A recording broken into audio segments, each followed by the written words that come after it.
New Thought Media Network.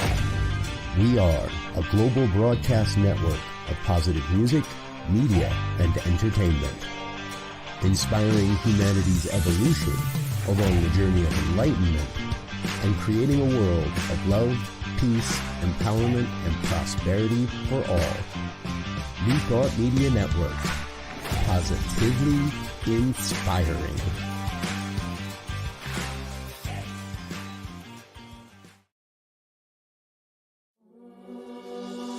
Free my mind, open my heart with the whispers of truth. To live a conscious life, to live a conscious life on the growing edge. On the growing edge.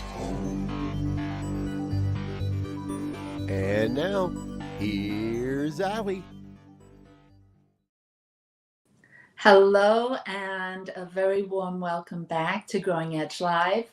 I'm Allie Benjamin, and it is my great joy to not only host this show, but to have the conversations I have with my guests.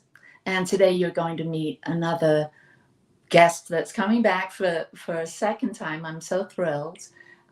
Cynthia James, you'll meet her in a minute.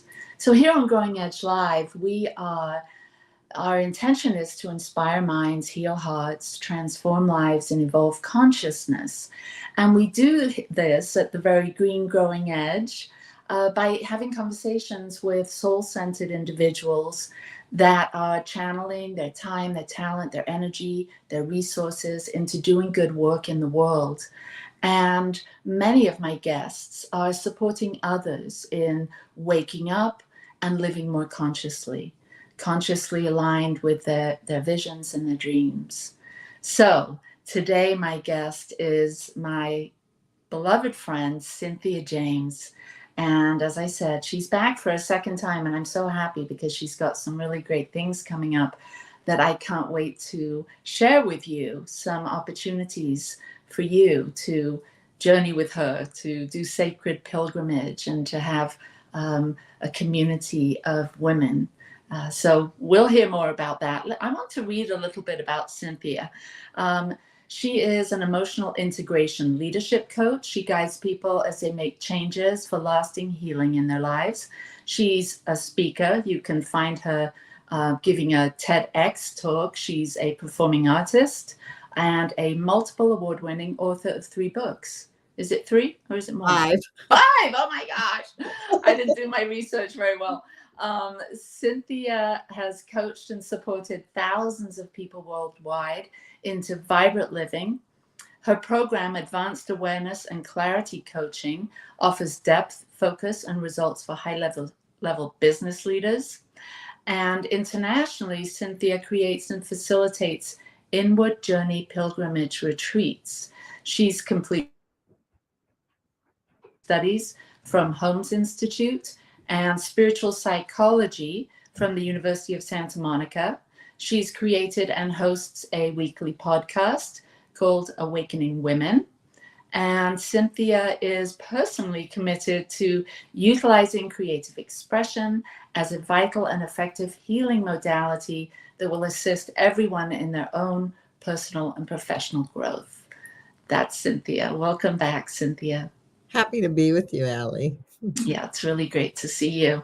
And just before the show, we were chatting a little bit, and you were talking about you've got a new pilgrimage, sacred adventure journey coming up, which we'll get to hear about.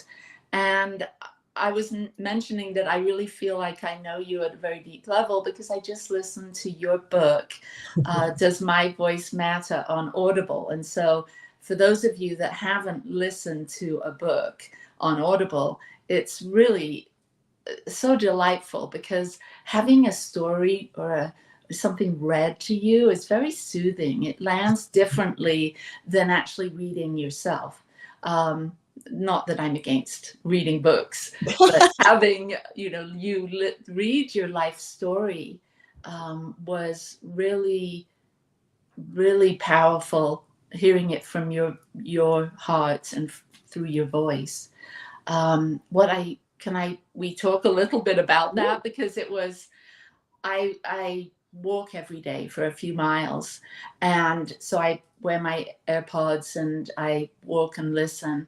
And to hear you share your story over, it was probably about 5 days that I spent listening. What struck me, well, many things, but the way that you start each chapter with what's going on in that particular decade, that was really, I enjoyed that.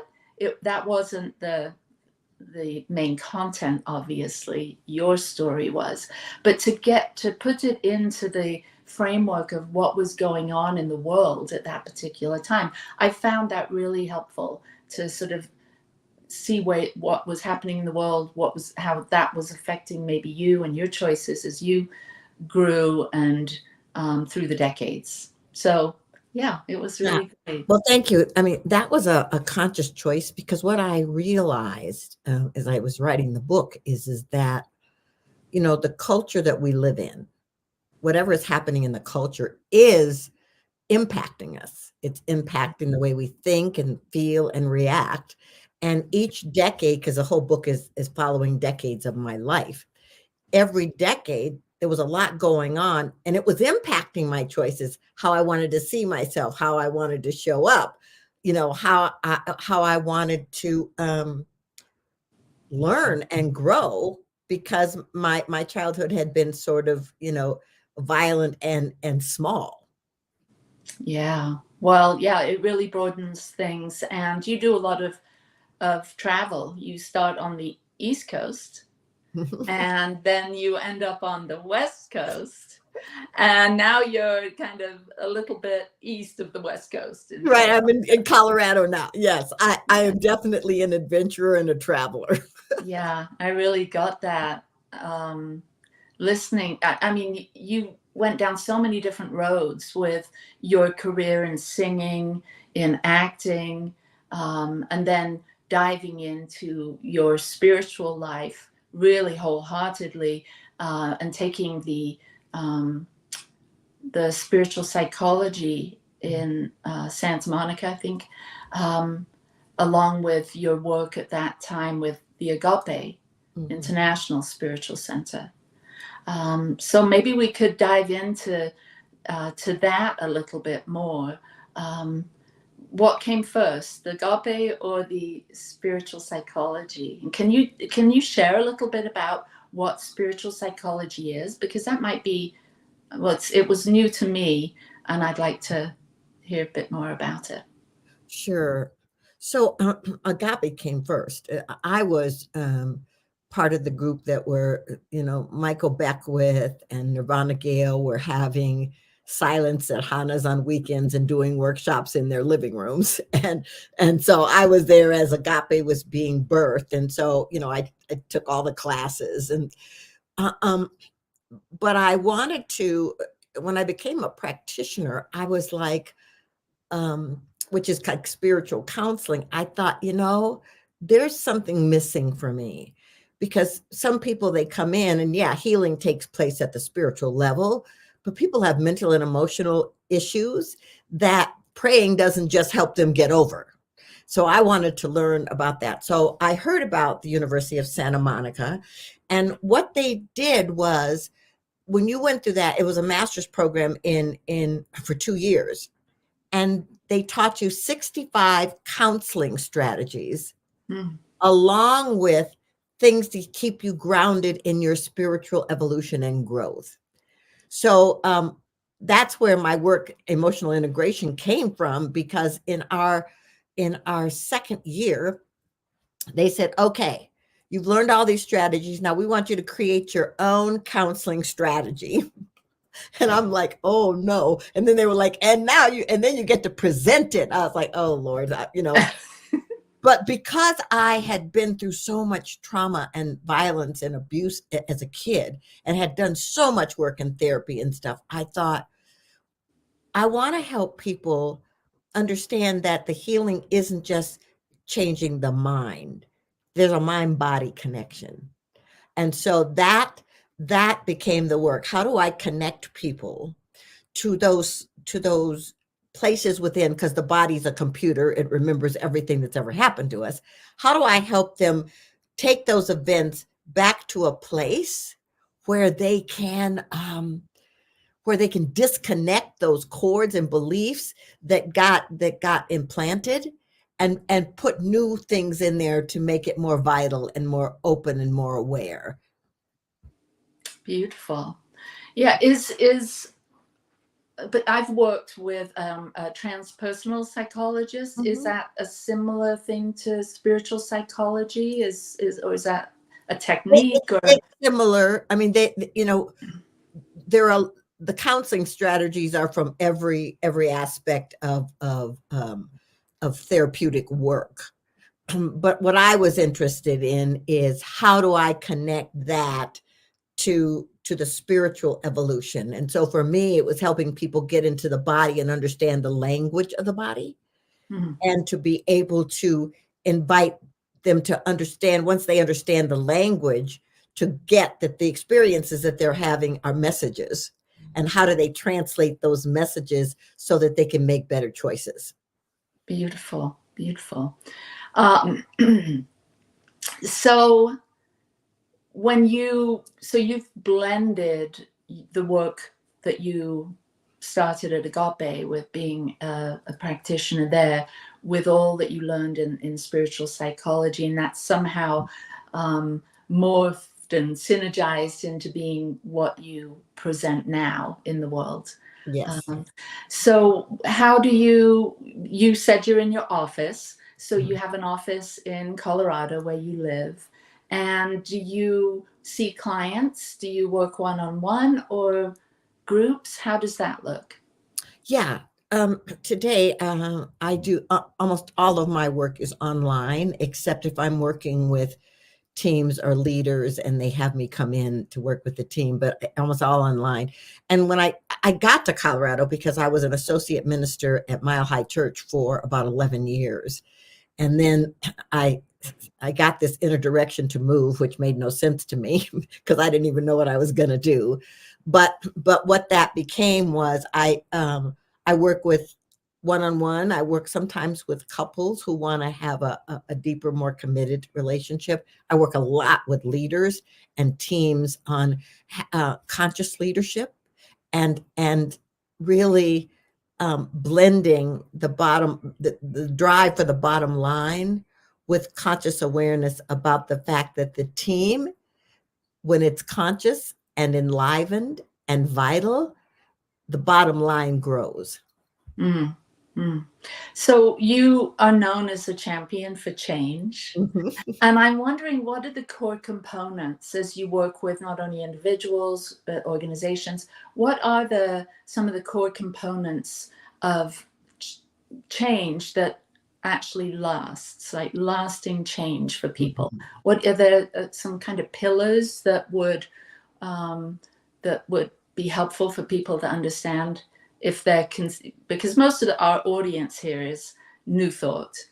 Yeah. So those people that are exploring, what it means to take responsibility for their lives and, move forward with these principles. So what are those core components to having lasting change?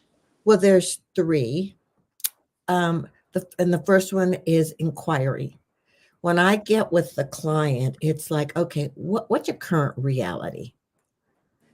I mean, we want to set an intention, where do you want to end up, when we've done this work?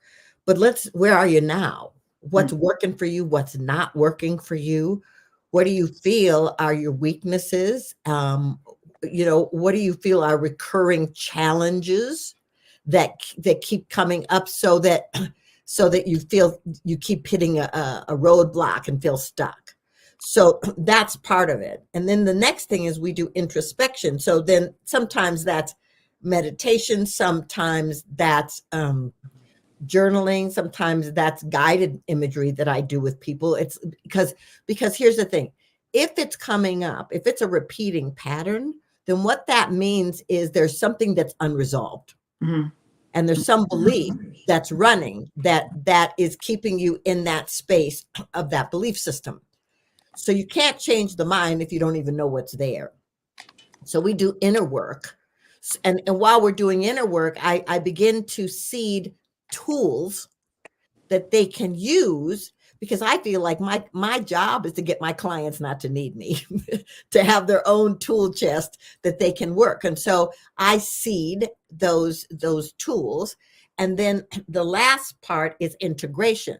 So now we start working those tools where I'm mentoring them, so that by the time we complete our work, then we get to they get to go out and they get to practice this integration. And of course, they can always come back and work with me, but they feel stronger and more confident, because they're clear now that those old patterns do not define them.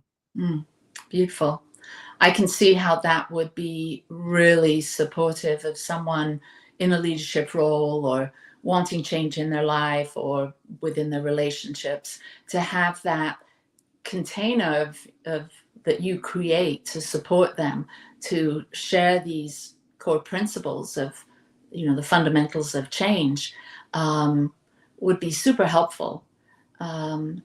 You've coached many people over your work with, in this lane, this spiritual lane. How many people would you say you've worked with over the course of your practice? Ooh, I don't know, hundreds. Yeah, I love to kind of, I'm sort of a big picture person. So, when I see Cynthia doing her work in the world, creating books, courses, coaching, I see all of the connections, that you've made, connected to other people's lives, how that has supported them. And as we know, being all connected, interrelated, interdependent, that when we touch another, then it just ripples out and ripples out. So I'm imagining the huge ripple of change and love that you've created from working with the people that you have. Yeah. And, so when I answered the question, I was answering it from the point of the coaching work I've done. But when you talk about the ripple, I mean, the thousands of people I've spoken to in communities, the people that follow me online, and so it's thousands of people that I impact in various and sundry ways. But I would say that, hundreds of the people that I've worked with, individually or collectively as an organization. Yeah. So we also you mentioned earlier that you work with women. You do a podcast. And that I'd love to know about your journey with podcasting. I'm fairly new to it. I've been doing it for a year and a few months, and really enjoy speaking and to, people from all over the place.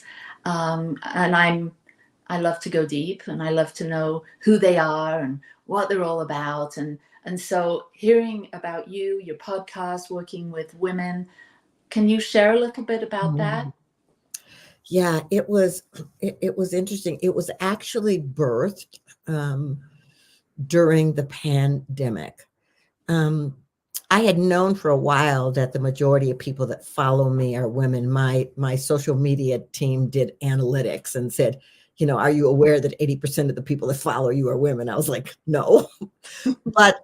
But I also started witnessing that so many of my clients, also who are a lot of them feminine, were talking about the fact that life was changing. They were in transition.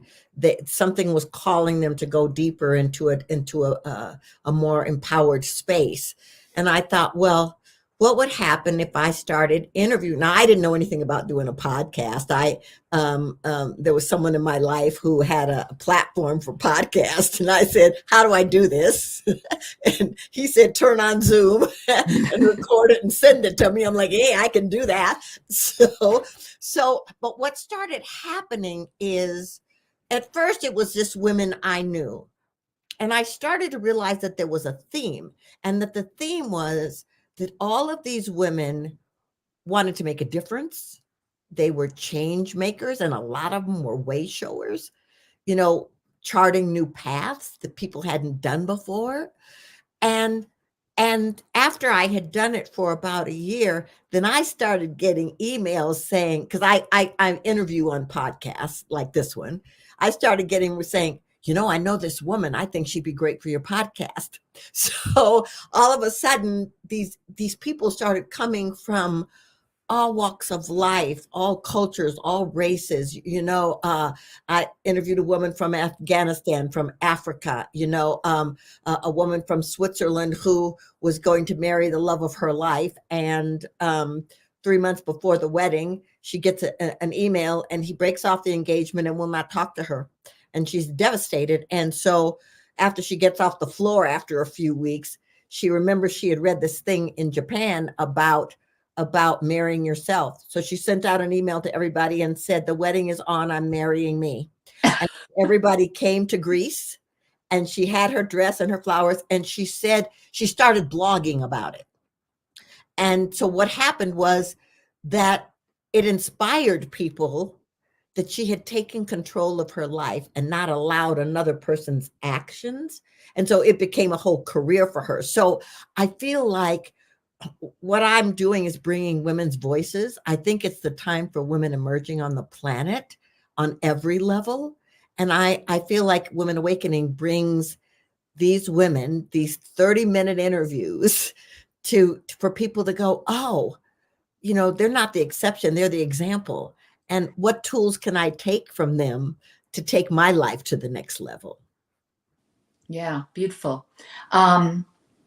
So we're seeing some big changes in the world, with women, especially Kamala Harris coming onto the stage to really, I know I've got 3 granddaughters and I've got 4 sisters and a brother, one brother, and 2 sons. So I'm not just pointing out the women here. And so for me to see a woman being so celebrated and cheered, and I know that's not the whole story, but in my little corner of the world, I'm seeing a lot of people super excited to see a woman stand up and bring such grace and hope and love and compassion into this interesting stage of politics. And not that this is a political show by any stretch of the imagination. I want to focus more on the seeing a woman rise to a place of such extreme power and leadership, and what that's going to do for us, for all, not just the women, but for all of us. What are your thoughts? Yeah. So first of all, I want to start from the spiritual point of view. Actually, I just have to, I see my daughter's watching and she said, and a daughter. I forgot. Hello, Alex. Here's the thing. 8 weeks ago, Joe Biden was running for president, and there was a debate, and it created this explosion. And in a very short period of time, he decided to not only step down, but to endorse her to run. Now, when you think about it, the way the political process works, you got to go through primaries and you got to go all over the place and get, and all of a sudden he does this, and all of a sudden the entire party comes up and says yes, and endorses it. And so I'm sitting there watching that and I'm going, okay, this is some grace moment, because I don't know that it would have happened any other way without an extraordinary amount of challenge. So she steps in, and then what do we see? When you're vice president, your job is to support the president. So your job isn't to be visible and to shine and do all that, right? So she did a very good job of that. And people were like, well, she didn't do anything. She was doing a lot of stuff. But all of a sudden, she comes to the forefront. And what do you see? You see joy. What do you see? You see heart.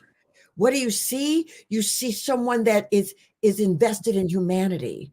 What do you see is someone who's invested in justice. I mean, it was striking it's been to watch it and to know that when she was a public defender, when she was a attorney general, Senate, whatever, vice president, everything was Kamala Harris for the people. And so what I think is that some of the great leaders, female leaders that you've seen throughout time, they have been for the people. They have been to empower people, to lift people, to nurture people, to bring their gifts to the planet.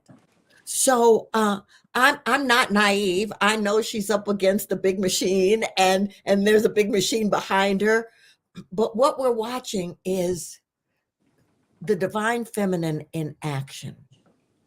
Thousands and thousands of people showing up on Zoom calls to uplift the vision that she's bringing.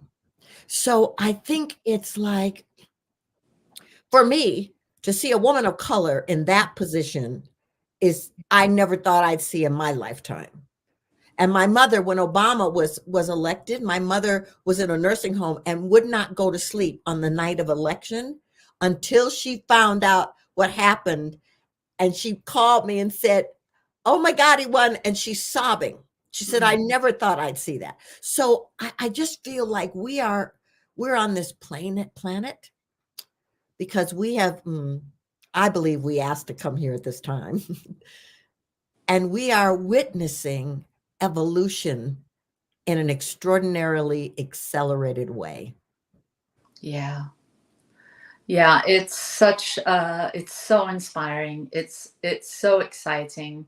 And I do believe, when you said it's grace, I think of defining grace as God infusing itself into our lives in spite of ourselves. Mm-hmm. And I think this is a moment of grace. I also feel like it's some kind of divine intervention. Maybe I'm reading too much into it, but my spiritual brain, mm-hmm. my spiritual heart has me feeling that way and feeling very motivated to, it sort of gives me a boost to want to be with women and support women in finding their voice, as your book so beautifully shares. So I'd love to just have a conversation about this, but I want to talk about other things too. So you mentioned that you were a minister for 11 years at the Mile High Church. Mm-hmm. And what do you see is the next step in the world of organized religion? And I'm not talking about all religions necessarily, but within the New Thought movement. I know I'm not actively a part of any bigger organization at this moment, but I'm seeing some things online and some comments that some friends of mine are making. There's some changes going on. I know for me, we used to have a brick and mortar spiritual center here at the top of Utah, and 5-6 years ago, I was really feeling like I don't know that this pulpit ministry is for me. Mm-hmm. And so I'm wondering, do you have your finger on the pulse of what's going on in the New Thought world as far as organized churches and gatherings? What do you think the future is for ministry, not ministry, but organized, communities, spiritual mm-hmm. communities within New Thought? Well, here's the thing. I think we're in a huge transitional moment. We've got baby boomers who were brought up in a certain kind of, this is what traditional religion looks like. We've got Gen Z, Gen X people coming behind us who are like, well, I don't know if I want to do that. I don't know if I want to sit there and listen to somebody talk to me. And so what I think is that we see a lot of the baby boomers who are the spiritual leaders. And I think the call is to open your consciousness. Ernest Holmes said, be open at the top, right? To open your consciousness, to understand that you must be in the zone, the wave of the change and the generational desires in order to feed people's souls. And so for me, in this moment, it feels like hybrid. It feels like some people want to come in and to have, brick and mortar kind of places and have a Sunday service. Other people want to be online. Other people, especially some of the younger people, they want bites. They want, give me little 5-minute things, give me a little 10, and then have a gathering. I'll come and have something where we can drum and we can do whatever. But it's like, this is a moment of reinvention. And so I feel like I have a lot of people in my life who are spiritual leaders, who are baby boomers, and they're like, oh, hello, Wayne. I like that. Luminaries of light. It's like a lot of baby boomers go, I'm not into the technological, and I'm not, and it's like, then find somebody in your community who is. Find somebody. My social media team are young. So they know what people want and how to get to them and how to communicate, and the difference between what you put on Facebook and what you put on LinkedIn, or what you put on Instagram or what you put on TikTok. And, and so when I go to speak somewhere, I always ask the spiritual director, okay, what's the makeup of your audience? And I sing. So I always sing my music with it, because I think music is a second way of praying. And it's like, I think it's the universe is saying to us what was created, and some of it was created for control in religion. It wasn't created so that people could fly, and it was like, listen to me. So how do we open the space to support people like the Sufis to have their own divine connection? And to come into community as a way of service and love and light.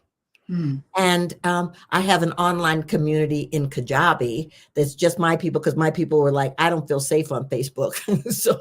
so we can have conversations, or I can create challenges for them, or I can create classes for them where we get to do stuff as community.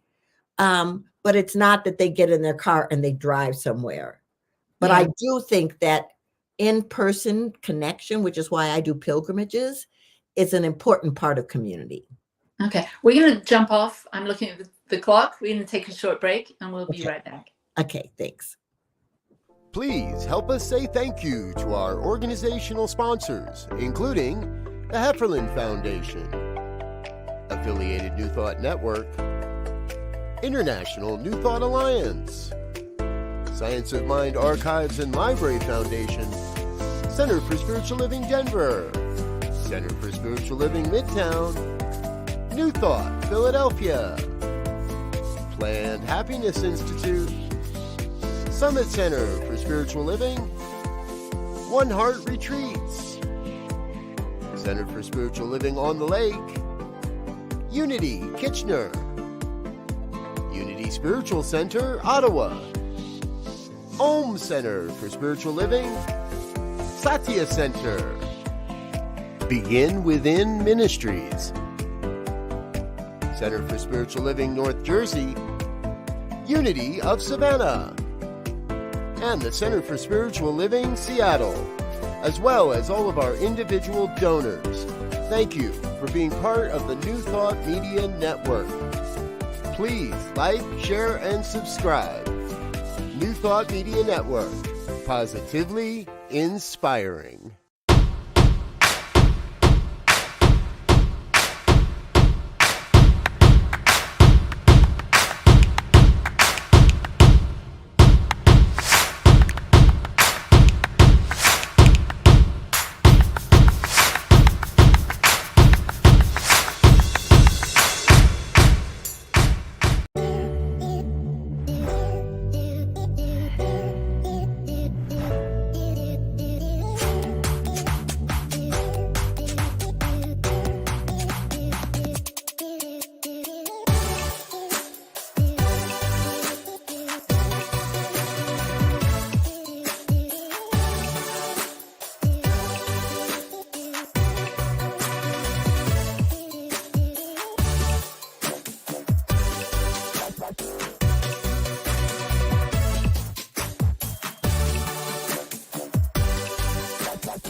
free my mind, open my heart with the whispers of truth, to live a conscious life, to live a conscious life on the growing edge. On the growing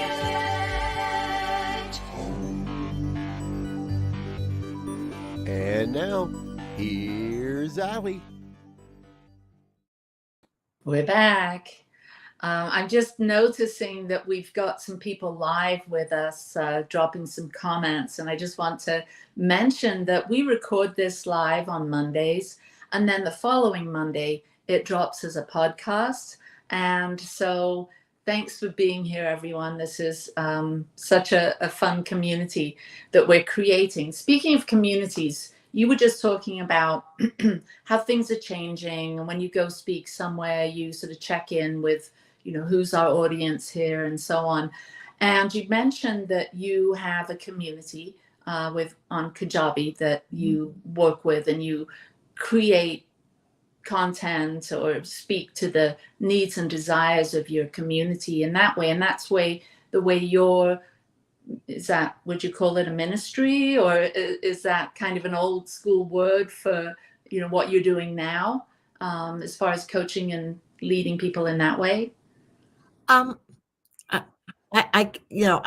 think it is my ministry. I'm an ordained minister, but I call myself kind of like a spiritual guide, and the community. I mean, there's thousands of people, and it's like, what do you want?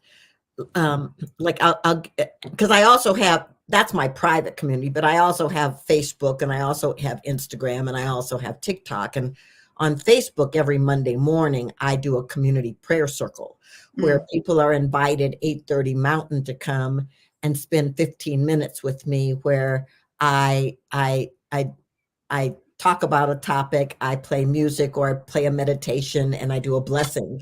And so those people aren't necessarily in the private community, but they're from all over the world, and they just come in for the prayers. And so, we'll have hundreds of views in a week, right? And so I feel like the people who are in my private community are the people who want to be with me and who want to be with like-minded people, so we can have conversations and do those kinds of things. But then there's people that they just don't want to be affiliated. They're like, no. And so I give them, like last year, I did a thing called Tranquility Meditations, and I gifted them to my community, but then I let the other people know in other parts of Follow Me that they could buy this digital tranquility meditations. And then I just gave on my website, I just put out meditations for people to navigate the elections, because people are trying to figure it all out. And the people in my community are the ones that get my newsletters and different things that I offer to them. Yeah, I can really see how with the, bringing social media, the internet alive, that there's so many ways that people can connect and move into groups or communities specific to their own desires and wants and needs. And maybe brick and mortar churches, this has taken a huge chunk out of the people that would potentially be, going to in person. And I think it's a wonderful thing. I miss being in community myself, but I find community in other ways, not going to church very often, but to know that it's right here in your own home, that you can just turn on your iPad or your computer or your phone and connect and be spiritually fed and feel like you're part of a community, part of a movement, part of your own. It sort of gives you more power to create your own spiritual path forward with all of the different choices that we have. So you talked about your sacred pilgrimages, and this is something that you offer not only your group, but other people. Are everyone invited to join you? And can you tell us about this way of deepening, awakening by traveling to distant places Mm. and what you have coming up? Yeah. So I feel like one of the things is you can't be in a polarized place if you begin to understand that people around the world want the same things. And when you go to visit and visit their cultures and their sacred spaces, then it sort of helps dissolve all those perceptions that have no meaning. Somebody told you this or somebody made it up.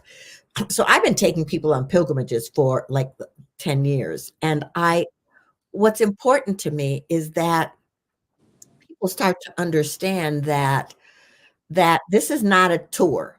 If you want a tour, don't come with me, because this is going to be a spiritual journey. Every morning we start with a spiritual practice. We go to sacred sites. Sometimes I partner, like in Peru, I partnered with a shaman. In Egypt, I partner with an Egyptologist and an Egyptian, an esoteric leader. You know, in Chartres, France, which I'm doing this year, I partner in Chartres with a woman who's the world-renowned labyrinth expert. So and then when I go to Dominiher, Italy, you know, I work with their teachers and their healers there, and even have a past life class for people that's quite extraordinary. But for me, it's like, I remember when I was singing, I had a tour in Europe, and I remember going to Asia and walking into temples and places and feeling this energy that was like, oh, that's the same kind of feeling I have when I'm at home and I'm connected to God. And I'm like, oh. So then I got curious about, well, what do these people believe? What do they think? And that I discovered there's a golden thread through all of these religions and all of these practices. So I take people who want to get away for 7 to 15 days, who really want to be in a community. Before we go, I meet with my groups 3 times online, and we do spiritual practice together along with logistics, so that we're already a community of heart before we even land in the place. So this year, I'm taking a group to the south of France. There's a Mary Magdalene trail, and there's a lot of history about Mary Magdalene and the Cathars in that whole area. And then we end up in Chartres, and we have a private walk on the labyrinth with Renaissance music. And then I meet another group, and we go to Egypt, and we spend 12 days there, and we're in and out of temples and museums and pyramids, but we have 5.5 days on the Nile on a boat that's just us, where people are taking care of us, and we have a sunrise private Isis temple experience, and 2 hours private in the big pyramid, and meditation with Sekhmet and different stuff like that. And then next year, I'm taking 2 groups to Dominiher. Dominiher, Italy is between Turin and Milan. And it's a spiritual community that's like almost 50 years old. And they host the temples of humankind, which are temples built inside of a mountain. And the frequency is, because it's laying on all these ley lines that intersect, the energy is like extraordinary. And then on top, there are spirals that are like many labyrinths that are attuned to different things. So people walk them for different levels of healing. So I feel like, because I've been loving to travel since I was like 17 years old, I feel like this is a way in which God works through me to open portals for people to have their own experiences, but also to learn about other cultures and history and find out what works for me. Gosh, every time you share something, you bring so much alive. I could go down so many different roads with what you just said. So you're going to Chartres, France, to do the labyrinth experience, and then you're going to Egypt with a smaller group. Were those people also doing the Chartres labyrinth? So the France group is different. We start in Marseille, and we do Saint Baume, which is a beautiful grotto cave with a lot of Mary Magdalene mythology, and we go through the south of France, and then we go to Chartres. And so that's one group of people. And then the other group of people will meet me in Egypt at the beginning of October. And this is your third mystical pilgrimage to Egypt? It is. And do you do the same thing? Or are you doing different things each time you go back? I mean, how does that work? Because I'm sure, I would imagine that, you become very familiar with the things that you experienced on trip one, and then want to bring people to experience that. But then there's, I'm sure, so many more things to include. So how's the evolution of your, now you're about to go for your third time? Is it the same as the first one, or is it, how's it different?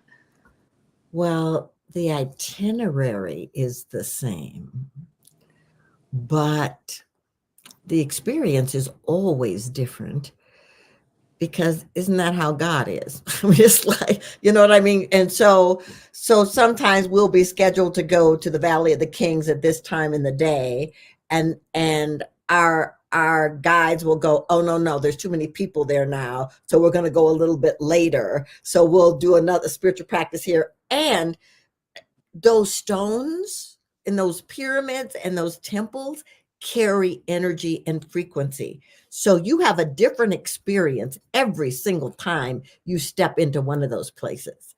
So I've been in the big pyramid twice for 2 hours, and because there's a lot as below as there is above, and so you can climb down into the bottom and have these spiritual practices, and then go back up, and you're in the Queen's chamber and the King's chamber, and I can't. There are moments I'm still in awe and surprised. I remember I was in the museum. That was our second day, and this last time, and there's a room where King Tut is, and people are always lined up. They want to go in there, and I thought, oh, do I want to do this again? And I was like, oh well, I'll stand in line and I'll go in, and I go in, and I walk. And the moment I walk in, I have this feeling, and as I'm walking around, I feel like some energy is like bathing me, and it's not what I experienced the last time, to the point that I want to sit down and cry. And I walk out of the room, and it won't leave. It hasn't left me. And so eventually I kind of go, and I go through the gift shop, and I sit outside, and I say to Croxel, who is the esoteric teacher, I explained this to them, and he said, every time you come, they recognize you more. Oh, wow. I was like, okay. Wow. Yeah. So I remember reading in your book, and you mentioning that there's sort of a lineage of seers in your family, that many of the women have had dreams, and so how does being in a container like that, where you're being recognized by the ancestors or whoever is in that space, and you're feeling this rush of physical sensations, emotional sensations, how does this kind of support you on these deeper insights, or your own intuition, or your ability to see? Like, is it like you go and plug in and you're like supercharged because of this experience? Well, there's 5 generations of women who are prophetic dreamers, and I have that gift too. I just don't talk about it a lot because it scares people if I tell them things. I learned that when I was pretty young. But here's the thing. I may be the designated guide for the journey, but I'm also a participant. And so I open myself. In fact, my prayers and my intentionality before I go on any of these, it's like, use me to guide and support the others, but also open me to receive what's there for me. And there's always something. I mean, I've got journals full of stuff, and and what I have realized is, on a very subtle level, it has grounded me in a very different way so that I can express what I believe without judgment of others, or because I can just talk about it from my own experience and be a transmitter. And I really think that that's why we're on the planet, is to radiate energy and love and to transmit it. And so sometimes it's spoken and sometimes it's just, can I bring my frequency to the space? Yeah, it's being on a spiritual path, being so tuned in, having such a rich prayer and meditation practice, and also having to go out in the world and, do your things, do your laundry and all of, the sort of the mundane tasks of life. What I'm hearing is that this deepening that you experience on the various different sacred pilgrimages sort of give you more of an embodied spiritual presence in your life, like, because we can get sort of caught up in the phenomena, of the mystical and the magical world of our imaginations and our dreams and our visions. But it sounds like when you go, and not just there, but probably in just your everyday spiritual practice, that through the years you're gaining more of insight on how to simply be the embodied presence of all that you're learning through these, openings or awakenings, or and so how has that impacted you in your life there on your ranch with your husband? How does all of this impact your life when it's just you, when you're not a teacher or a facilitator, let's say, when you're just being with yourself? I think the greatest gift I've been given is to be present, to really not take anything for granted, including the fact that being in this body is a gift. And so I feel like being present, what am I doing in this moment? I'm talking to Allie. What am I doing in this moment? I'm petting my dog. What am I doing in this moment? I'm communing with the trees. I mean, it's like becoming present. My TED talk was, the past does not define us.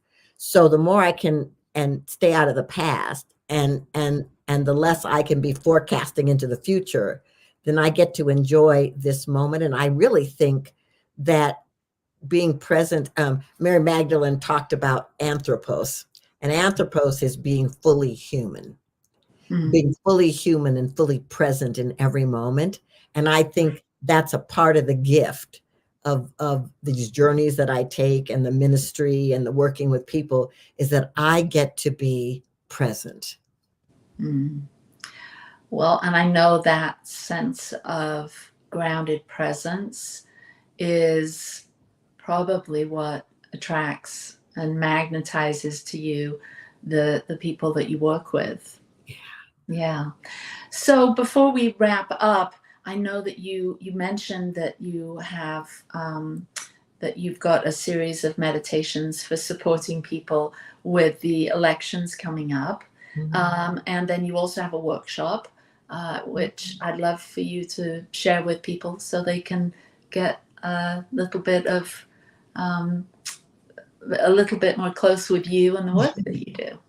Yeah. So the meditations, I put out on social media, what meditations would support you navigating this time. And I picked the top 8 and I created them. And if you go on cynthiajames.net to events, you'll actually, you're going to see it. You're going to see it there, and it's going to be on the slider, but they're putting it up today. And they're free. You can just download them and listen to all 8 at different times. Because I feel like the more centered we are, the clearer we are when we vote. And my grandmother told me once, a long time ago, that people died for me to be able to vote. People walked hundreds of miles for me to be able to vote, that do not take that for granted and understand it's a privilege. And so I'm inviting people to vote, and vote from their hearts. the class I was talking to you about is for women. It's called Okay, Ladies, Let's Write a Book. I think it's time for women to bring their voices to the planet. So if you go into events on cynthiajames.net, you'll see it there. I'm going to do a free webinar on October 29th, and then the class will start in November. And what it is, it's like, I'm going to help you learn how to do a proposal for a book. I'm going to help you learn how to outline a book if you want. I'm going to help you learn how to do blogs if you want, how to do an ebook. And so you get to come in, and I'm going to give you get to tap into your inner self to go, this is what I want to do now. And there's an entire manual on what it takes to be an authentic writer. And so I want to help women, tap in so that when they walk out, they've either got their ebook or their blog or their proposal or their outline for their book, so that they can move ahead. You're not going to, if you're doing a book, you're not going to finish the book in 6 weeks. But you are going to know where you're going and how you want to get there and what's your authentic voice. Sounds amazing. Well, Cynthia, this conversation has been so heartwarming and so inspiring. Thank you so much for the work that you do in the world, for the support that you offer all of your clients, especially the women. And thank you for creating these meditations. I'm sure that there's many of us that will benefit from having that support through this period before the election. So thank you for being on the show. And I look forward to connecting with you in the future. And thank you, everyone, for being here today. Thank you to New Thought Media Network for producing this show. And thank you to Satya for being our sponsor. Peace and blessings to you wherever you are. Mwah. Lots of love. And I'll see you next week. Bye-bye. Free my mind, open my heart with the whispers of truth. To live a conscious life, to live a conscious life on the growing edge.